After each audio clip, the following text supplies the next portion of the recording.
Hey there, welcome to the Jewish Adulting Podcast. Thank you for joining me today on your adulting journey. Before we get started, can you do me a quick favor? Can you hit the like and subscribe button on whatever platform you're listening to this? I promise it's not a lifetime commitment, but when you don't subscribe, it's kind of like coffee without caffeine. What are we even doing here? Or like latkes without applesauce? Are we even living our best life? When you subscribe, you not only give me warm, fuzzy feelings, but you're also helping me bring amazing guests who rely on subscriber counts to know whether joining me is a worthy endeavor. More subscribers mean more epic conversations for you. And hey, if you're feeling extra generous, you can also show your support by becoming a monthly supporter at buymeacoffee.com/Jewish adulting. Whether it's $1, $5, $10, or even $20, every little bit helps make this podcast rolling. Of course, if you're sitting on a cool million or even looking to sponsor the show, reach out to me at jewishadulting@gmail.com. Also, I'm always looking out for engaging, thoughtful, passionate guests to join me. So if you want to nominate someone or want to come on the podcast yourself, reach out. Let's make a podcast shidduch. This is Rabbi Ben-Zion Schaefer of the Shmooze.com. Jewish adulting is about shining a light on parts of ourselves in order to do Avodas Hashem with all the tools and resources at our disposal. It is an honor and a privilege to have every day to further refine our character and grow closer to Hashem. Take advantage of these opportunities before it's too late. Hello, everybody. This is your host, Chedva Rose of the Jewish Adulting Podcast. I actually looked it up, try to figure out if it's host or hostess, and they're actually both correct.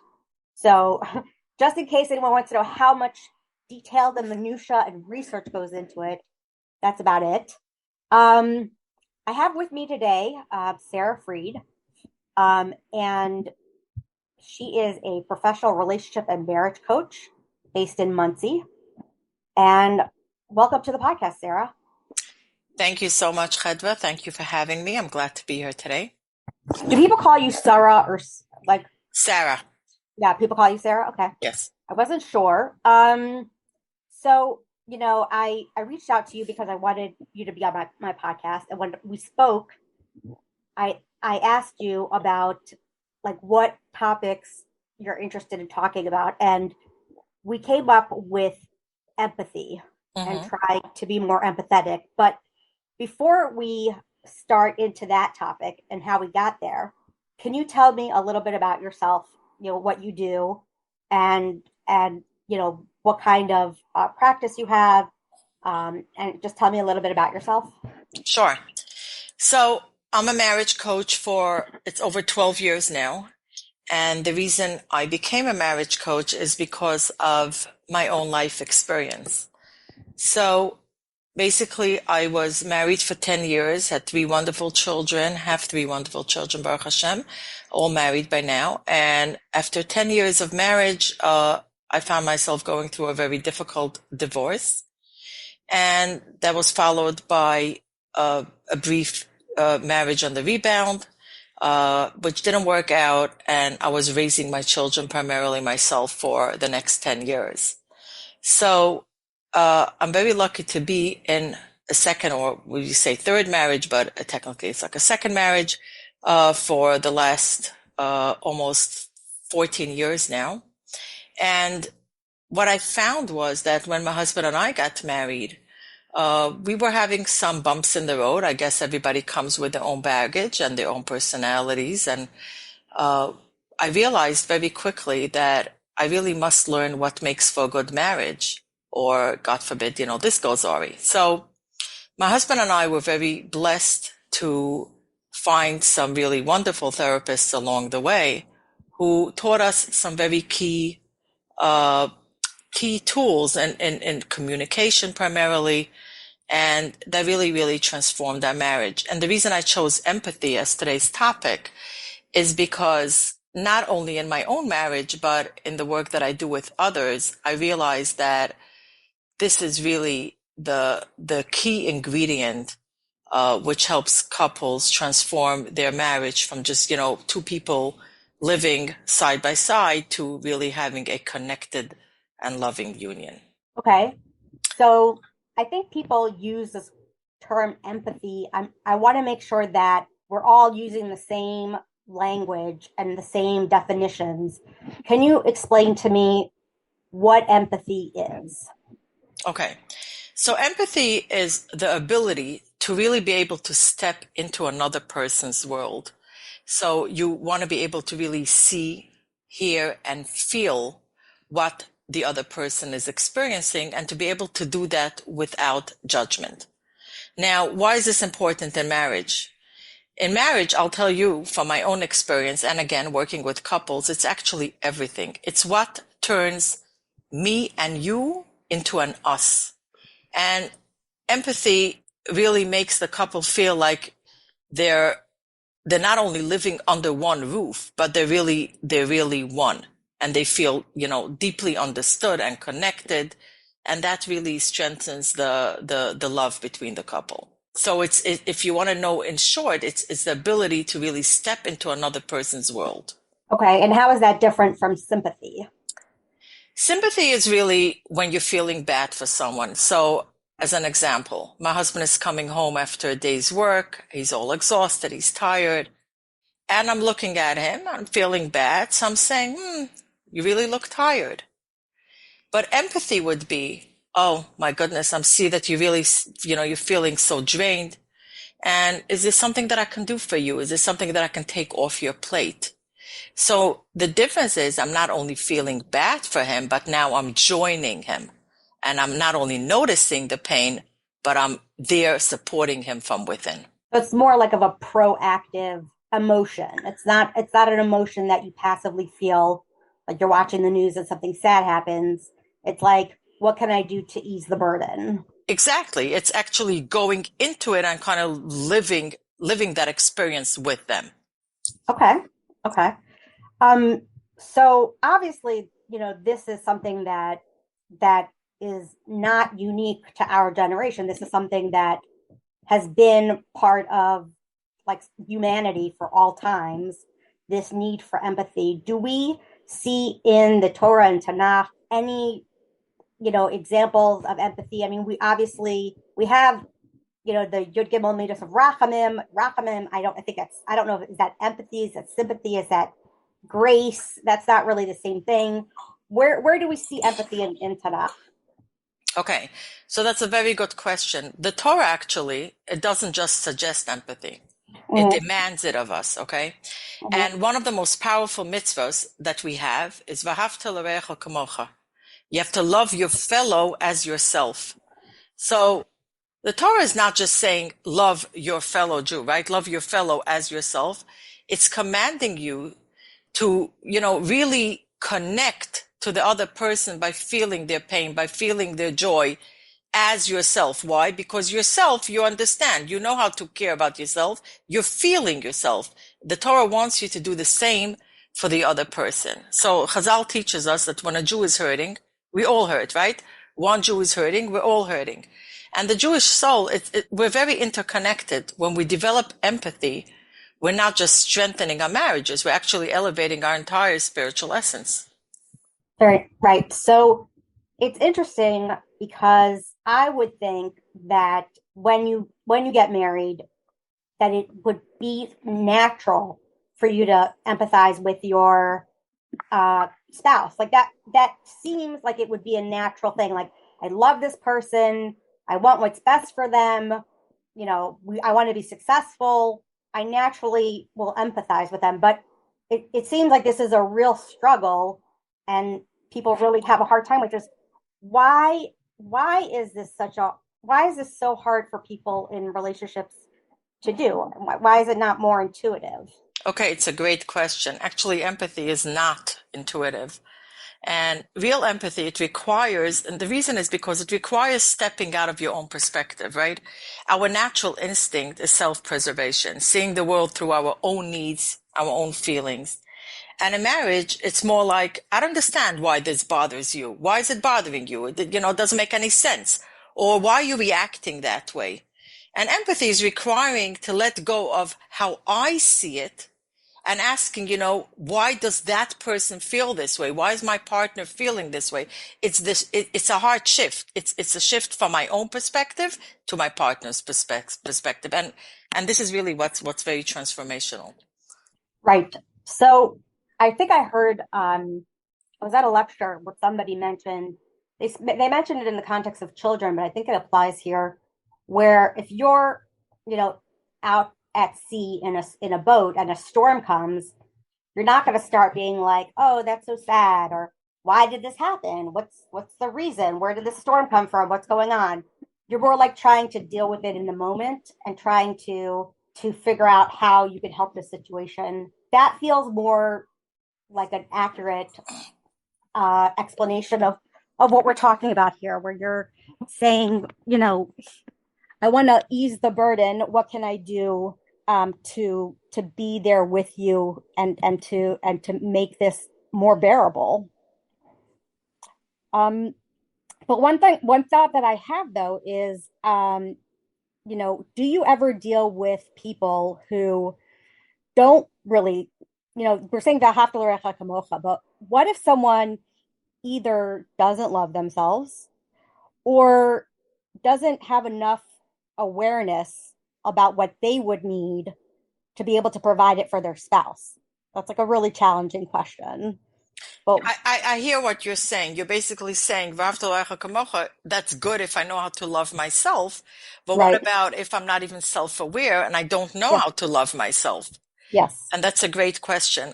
So I'll tell you, actually, when I work with couples, sometimes I'll have, one of the first methods that I teach them is, it's in the context of an imago dialogue, although I do it a little bit differently. But imago dialogue really has you kind of like over a bridge, envision that you're crossing over the bridge and crossing over into your partner's world and experiencing whatever it is that they're experiencing. And sometimes a partner, the one who is going to be the speaker, the sender of their feelings and thoughts, will turn to me and say, you know what? I feel like a whole mumble jumble. I'm not sure that I even know what I feel and think, or I'm not even feeling worthy of love, right? So Right. right. And I have them kind of slow down, take it slow, and to be able to even express all that confusion, to be able to relay, I don't feel worthy, I don't feel like I love, I don't even know what that looks like, I don't know what it feels like. And you'd be surprised that when a person actually is able to articulate all that confusion, just knowing that your spouse is there listening to you, eventually, that self-love, that self-awareness will come as a byproduct, like as kind of like, because of this exercise of just, let it go, let it out. Even if you're not feeling your own self-love, or you're not feeling that you're able to articulate, your thoughts and emotions. So just to know that your partner is there to listen to all that confusion in you, or your inability to love yourself. So how could I love you, right? How can I love you? I don't even love myself. So just start from the role, from the perspective of, talk it out. Let your partner hear why you don't love yourself. Let your partner know why you're so confused about whatever it is that's going on for you. So eventually that will become the tool to self-awareness, kind of like the inability to be self-aware, but know your partner will listen to you and be there for you will help you, get to a place of being more self-aware, more self-loving. Does that make Right. sense? It does. The only thing that it doesn't sort of completely answer for me is when. So there's two parts of it. One is I don't know how to be for you because I don't know how to be for myself. Let's talk about that confusion. And the other is, in the heat of the moment, he comes home. He's clearly had a hard day, or she, whatever the case may be, and I feel helpless. I don't know what my spouse needs. That it's okay to say that, to say like, I don't know what you need. But maybe and they say, well, I don't know. Because I know, like, I know that I've been upset. My husband's like, what do you need right now? And I'm like, I don't know what I need. I just know that I'm upset. It's not helpful for either of us to be in that situation. And so, what you're saying is to have that dialogue, probably not in the heat of the moment, I imagine. Um, but it, I mean, what is that what you're saying to have Well, that? what I'm saying is, well, a dialogue, yes, of course, not in the heat of the moment, but even when we're in the heat of the moment, right? So you're explaining like a typical scenario that could happen every day to every couple, right? You come Mhm. home, your husband comes home, or you come home, one of you is exhausted, and the other, and you're not even in a space per Right, se where you feel like you can empathize with your spouse because you have your own overwhelm going on, or whatever, right? right, Or you're not right, even sure how to give because you're not feeling very giving, or right. so it's okay to be able to just convey, I'm not even sure what I need right now. Or if you're not understanding that your spouse would maybe appreciate hearing, is there anything I can take off your plate? Is there something I can do for you that can alleviate a little bit of your exhaustion or something that's on your mind? If you're not sure that you can do that, it's okay to even say, I'm noticing that you're tired or whatever is going on for you, but I'm not even sure how to be helpful right now. So it's okay to say that. It's kind of being vulnerable. That's empathetic in itself. Hmm. So vulnerability on either side, whether you're the one who is experiencing the feeling and or not even sure what you're feeling and saying, I'm not even sure what I need right now. And your spouse can just say, okay, if you need anything, I'm here for you. Right. I know people probably fall into the trap, like if you don't know what I need, then I'm not going to tell you, like, which is probably a really unhealthy dynamic.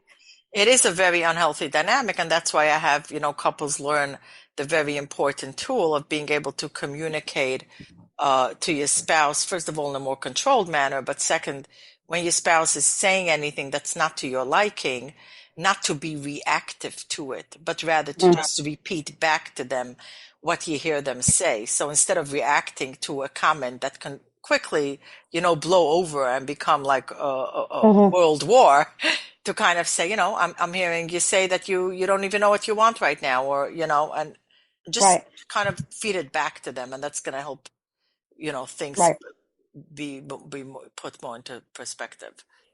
right.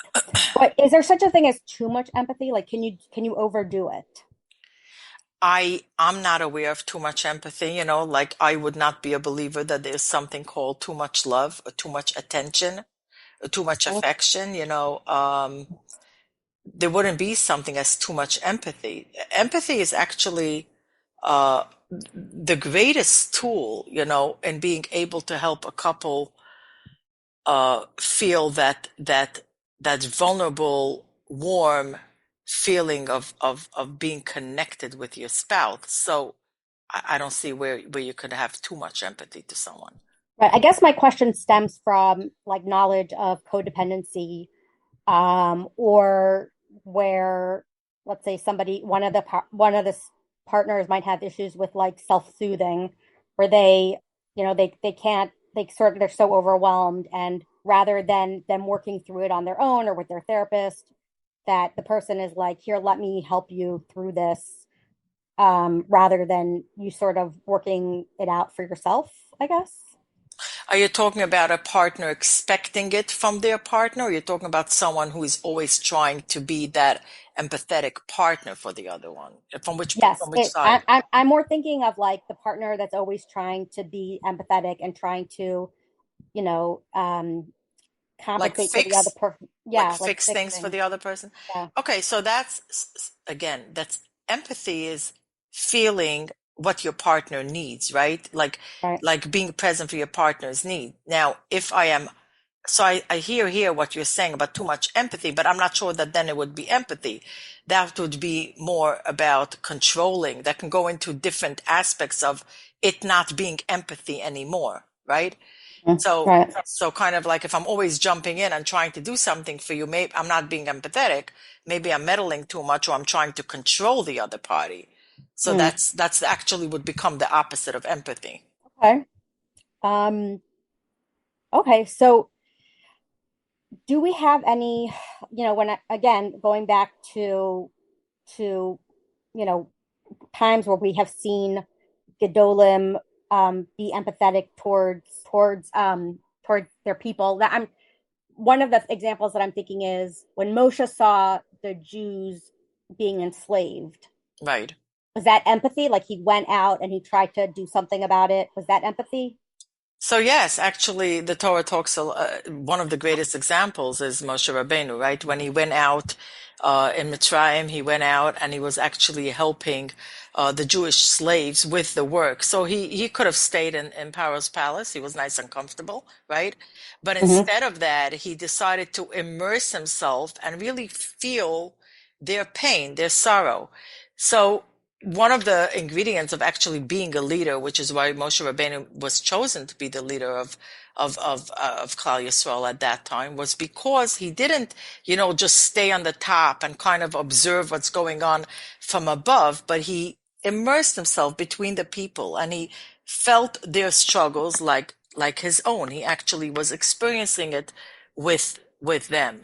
And in marriage, it's actually a very relevant lesson. It's not enough just to see, your spouse's struggle, right? It Right. means you're stepping into the world, you're understanding their experience, you're carrying the burden with them. And Hmm. and I'll tell you even more, when a husband and wife, when you truly feel what your spouse is going through, whatever it is, right? Whether it's stress, it's exhaustion, it's emotional pain, whatever it might be, then that's when real connection happens. It's not just something that's passive, it's active. You're actually engaging with them and you're immersing yourself in their world. It's understanding what's going on for them. It's not sympathy, feeling bad. It's sharing their experience with them. And that's really what transforms the relationship. Interesting. So it's not, you're not just saying like, oh, that must be hard. Sorry, that's hard. Oh, you know, good luck with that. It's No. more right. Yeah, It's what can so I it's do? What can I do to what I alleviate this for you? Tell me more about this. What can we do to change this? hmm right. So what would what would you say is um some things that people could do like on a daily basis to try to practice this empathy? So there's a number of things that people can do, right? I'll give you some actionable, real things that they can practice. One of them is you have to pause before you're reacting. So, whatever it is that my spouse is doing or saying, right? I want to ask myself before I respond, what's going on for my spouse right now? What's happening? So pause. The second thing is validate them first before you're offering a solution. So, for example, I'm going to go over to my spouse and I'm going to tell him, I'm feeling very overwhelmed. I have a couple of clients lined up. And then, my mother's having a doctor's appointment and she wants me to come with her. So men in particular may be more inclined to do this. They kind of like to offer a quick fix. So we'll say, okay, so why don't you just, cancel one of the clients or tell your sister to go with your mother, right? That's like all of a sudden they're offering all the solution. And I'm Right. not really waiting for that solution. I'm just waiting for the validation. Like, wow, this is really, really tough. I hear you. Wow. So you have all this lined up and how are you going to do this? Is this something that I can do maybe that I can be helpful with that I can do for you? So that's validate before you're offering the quick fix. Okay. Hmm. And then it's checking in daily. You every day you should find out from your spouse, how things are going for them. And that's building the empathy in the long run. So it's not only empathy in terms of responsiveness, right? Your spouse is feeling something and you're reacting very empathetically versus just sympathetically. But but be in check with each other every day. Find out what is the best and the worst thing going on for them. Mm, okay. Um, and again, and you're saying that this is something that like people need to work on, like they would work on, any exercise program, running a marathon. It's something that doesn't come naturally to us because we're more I don't want to say self-centered, but we sort of focus on like what's going on with us and what do we need and what we have. And here you're sort of pushing yourself to pay attention to the other in the relationship. Yes, Uh, empathy is definitely something that we have to work on. We're not actually naturally inclined to be empathetic like that because we're born selfish. We are, and we're born to be in tune with our own feelings.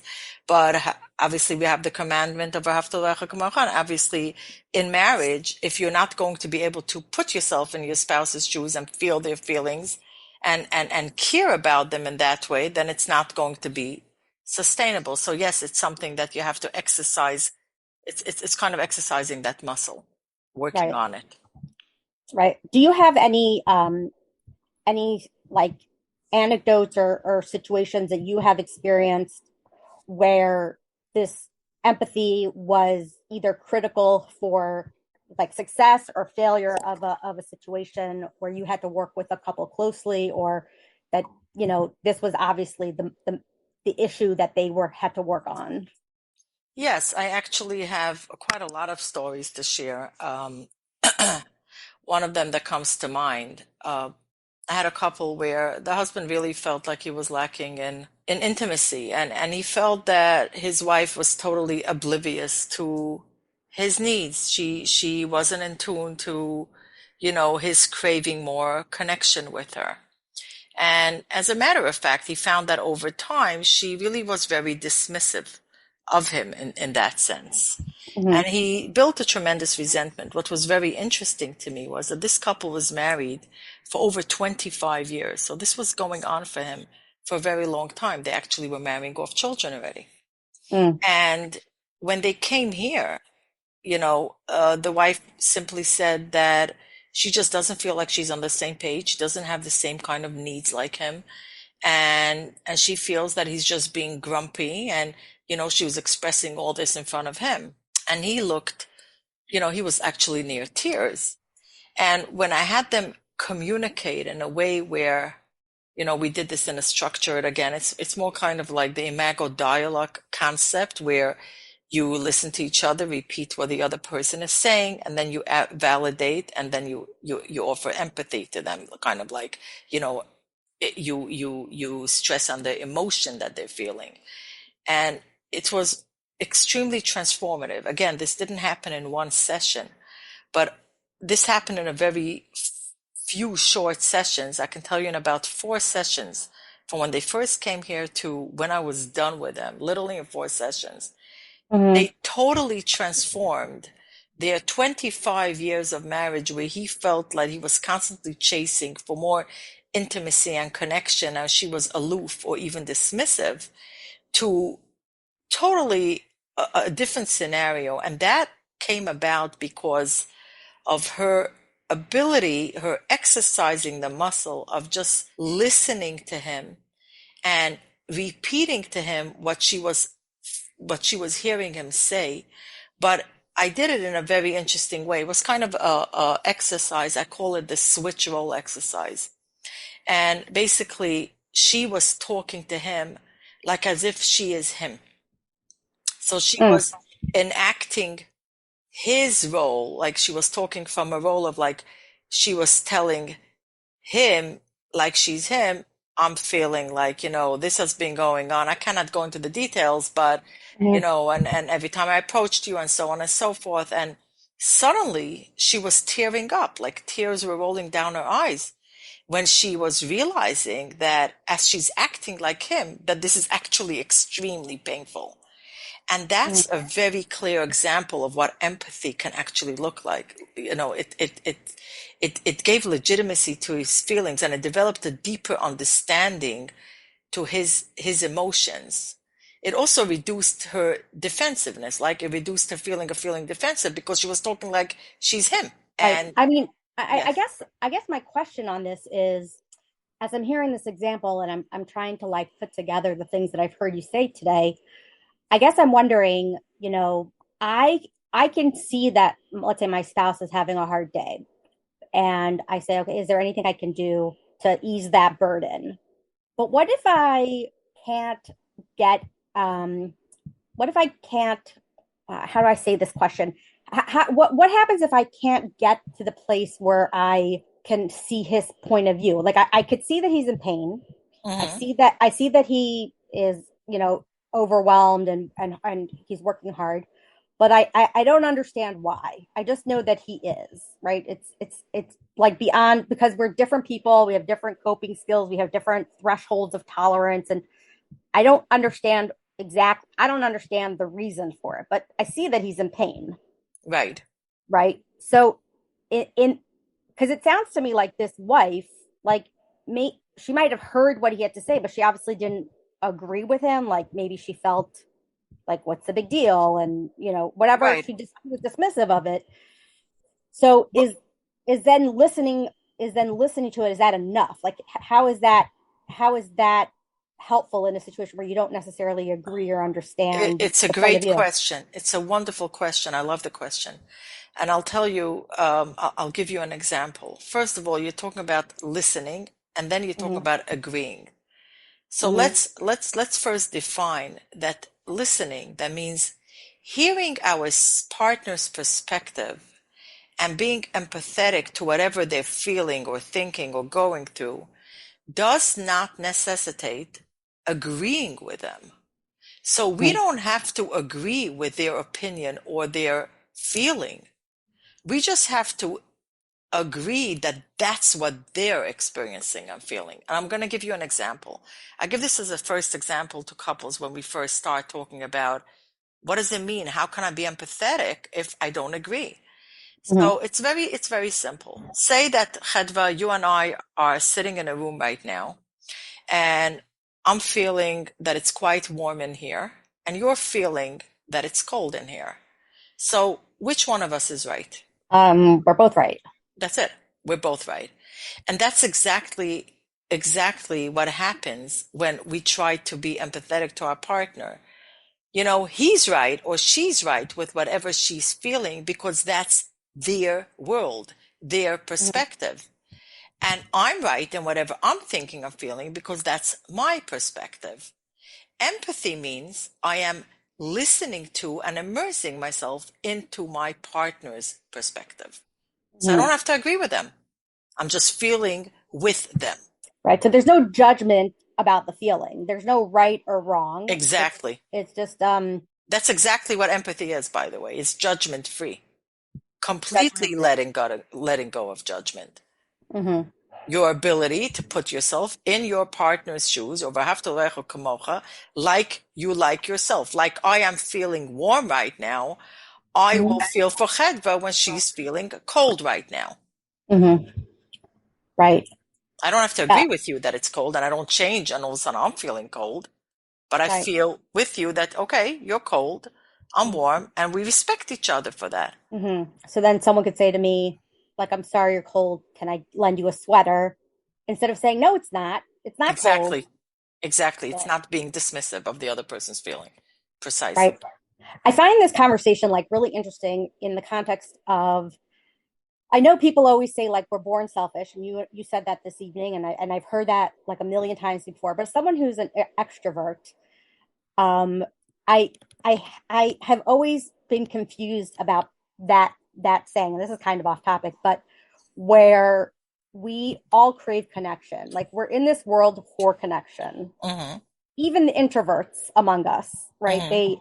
We crave relationships, we crave connections to Hashem, we crave connections to each other, and so there's this desire to connect with people. And I think that possibly an obstacle to connecting with people could be this empathy piece where, it's like, I want to connect with someone, but I'm not willing to like get into their headspace. I want them to get into my headspace. Like we get sort of selfish about it. And that restricts our ability to connect with other people. So I'm not sure what the question is. So it's not really a question. It's more like me thinking about that on one hand, we are born selfish and everything we do is geared towards meeting our own needs. And that's really normal. Mm-hmm. But on the other hand, we are also geared for relationships and connections, right? We know that Adam and Chava are pairs, that we're made to connect to Hashem, made to connect to others. And so we have to like grow up and adult.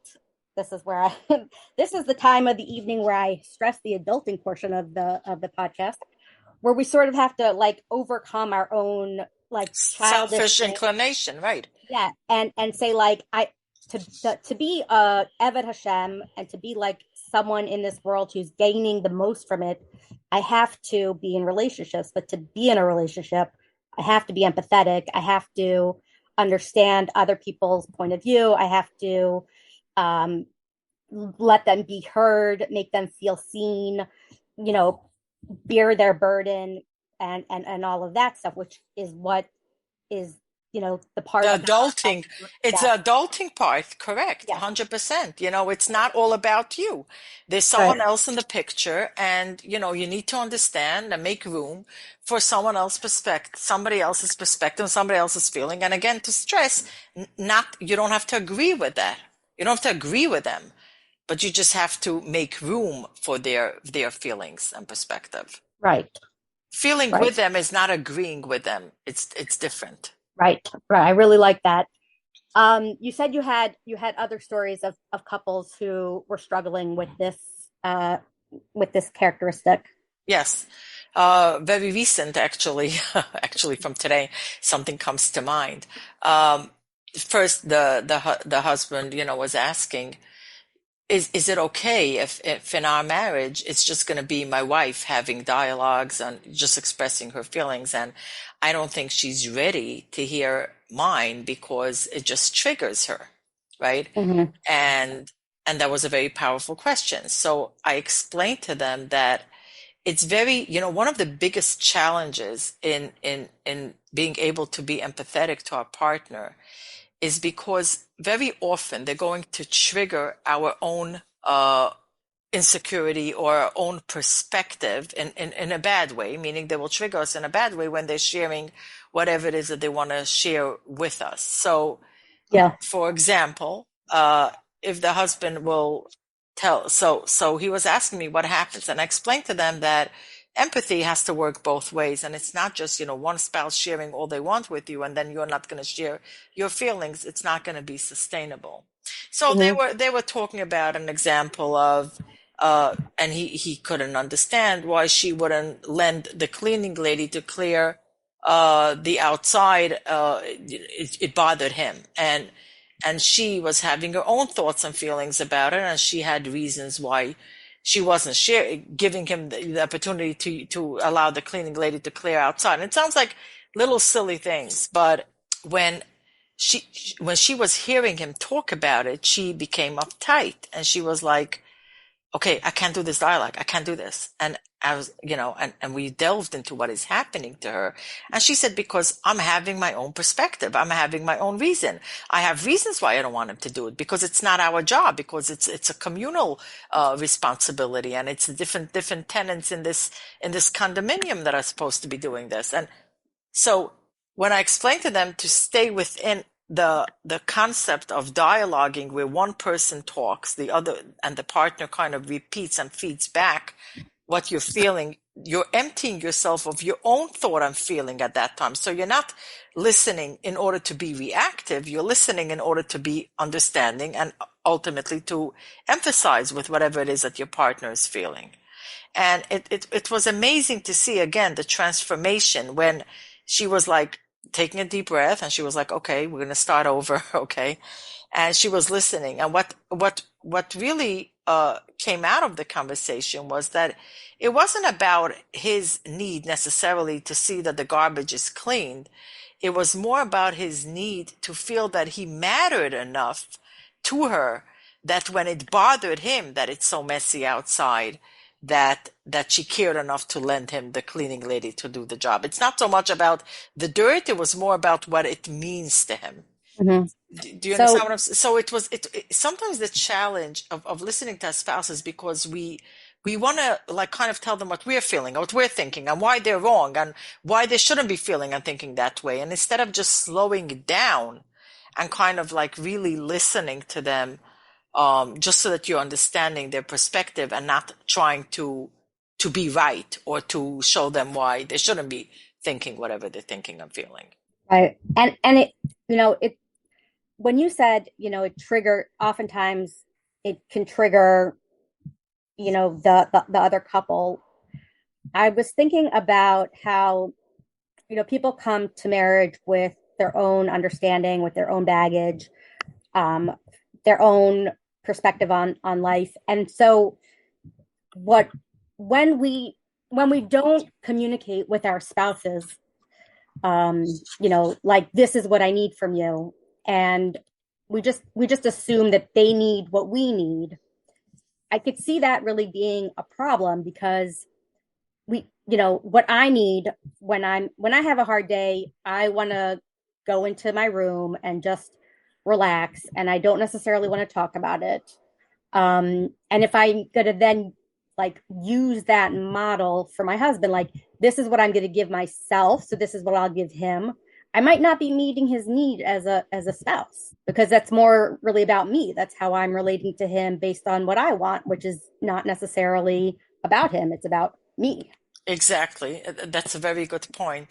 And a way to circumvent that and acting, or responding in a way where we're doing whatever we think or react because that's what we would want is Mm-hmm. really to ask our spouse. And that's to Right. be, I always tell couples, be curious, not furious.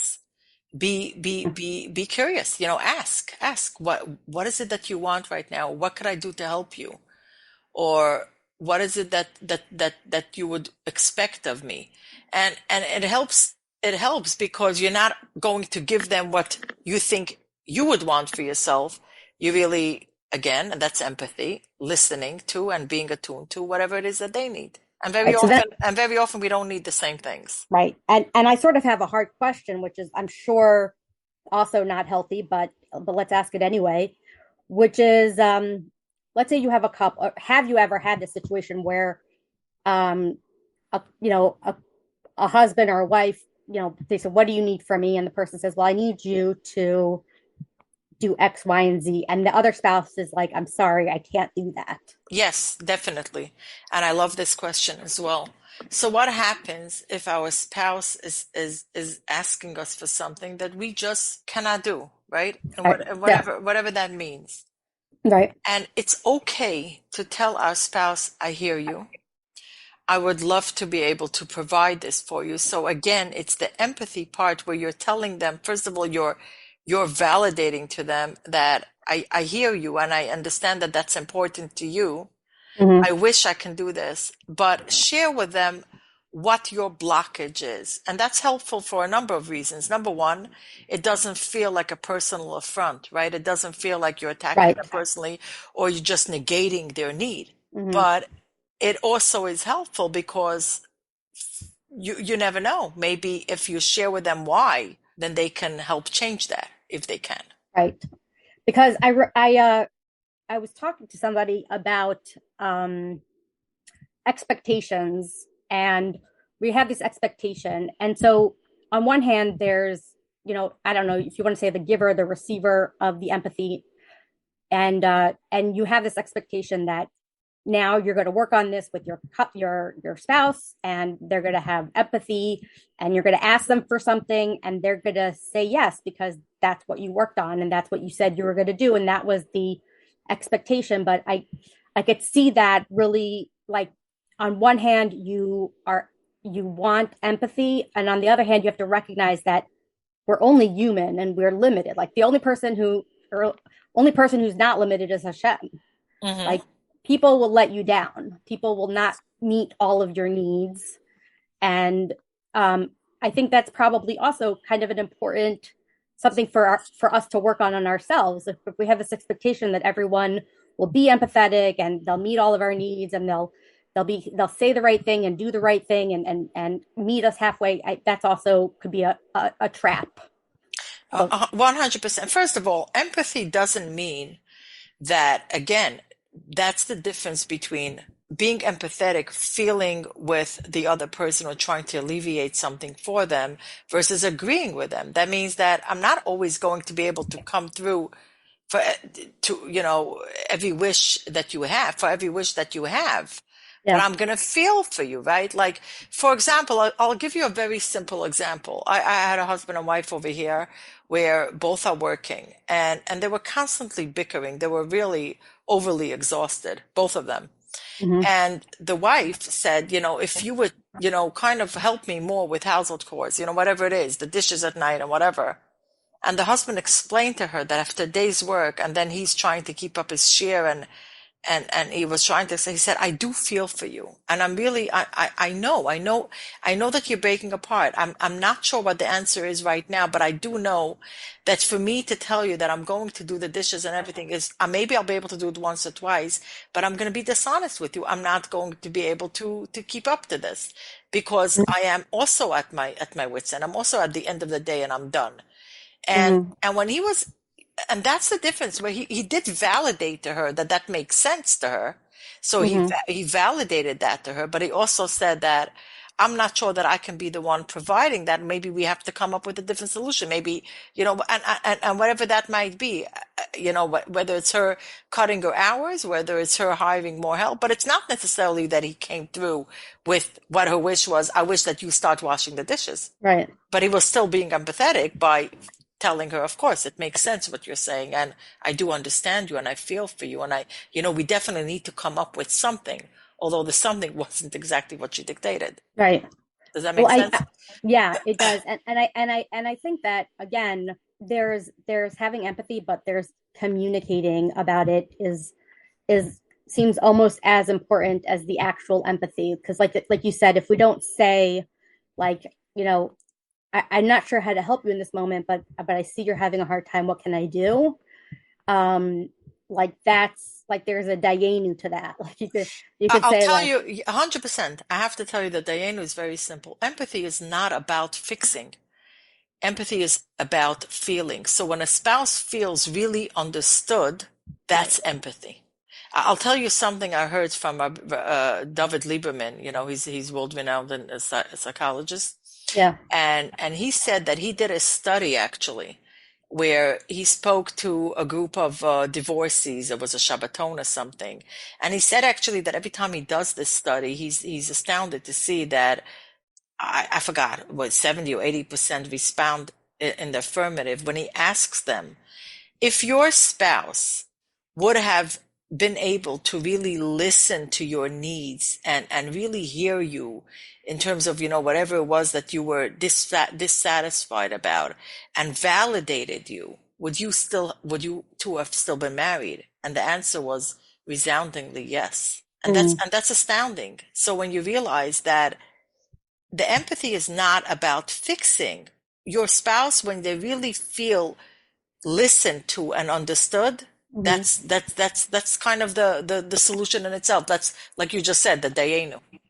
right. Yeah, I definitely could see the you're when you go into a relationship, like you don't expect to be lonely, and if you get into this sort of pattern where you're feeling like you're not being heard, and that whatever your opinion doesn't matter, or you're being negated, or whatever the case may be, that it could get very lonely in a relationship. It doesn't really surprise me when I hear that research, because people don't get married to like to feel alone.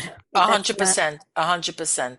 And the way to keep that connection is really being able to offer empathy, which is why I said that to me, empathy is probably the number one tool that you really need to hone in terms of communication. You really need to hone in on that. right. Well, And this we has become been better on it. right. Yeah, I mean, I think that we could probably talk. This feels like something that we could talk about for a long time, but I know you've had a long day, Yes. and I know that you it's been it's been a long day, so I want to let you go. I will be putting your information. You have a website, sarafreed.com, and I'll be putting your information in the episode notes. Is there anything that you feel we didn't discuss, or any component that you want to leave the listener with? I would want to leave the listener with just, one piece of advice if I can about Yeah, empathy, and yeah. that would be listen to understand, not to respond. Oh, Very that's a hard simple. one. Yes. That's a hard one. But that's really what it boils down to. Isn't that what we call like a door handle moment? Or what is that? Where like you're walking out the door of Yes. therapy and you're like, hey, by the way, let me say something that's like transformative and really interesting and needs to be talked about. Goodbye. Thanks a Listen lot. to understand, not to respond. Thank you for having me, Khadra. I No problem. appreciate it. It was You have great. a good night. Be well. Good night. Well, Bye-bye. bye bye. Views expressed by me, your host, and my delightful guest are not necessarily reflective of each other's views, ideas, or life choices. Sometimes we're on the same page, and other times we're not.